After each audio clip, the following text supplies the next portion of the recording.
Мастиканы торттың осы күйіне жапсақ не болады? Еріп кетеді. Бұл торттың обтяжкасы қолға жабыспайтын бетонный ганаш с велюр покрытием, ал мынау крем-чиз. Жалпы мастика деген не? Мастика бұл кондитерлік пластилин десек болады. Мастиканы жұмсақ кремнің үстінен жабуға болмайды. Тортты алдымен бетонный ганашпен қаптаймыз.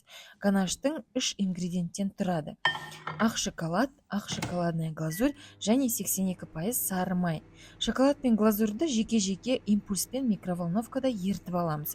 Яғни ыдысты 10 секундқа саламыз, алып араластырамыз, қайтадан 10 секундқа саламыз, осылай ерігенше қайталаймыз. Немесе водяная баняда ертеміз. Еріген шоколадты еріген глазурьге қосып араластырамыз. Үстінен бөлме температурасындағы сары майды қосамыз. Ганаш дайын. Тортты қаптағанда қатып қалады. Үстіне мастиканы жауып, артығын кесіп тегістейміз. Ал мастичное оформление, әсіресе мимимишный бұлттарды қалай жасау туралы келесі сабақта айтып беремін.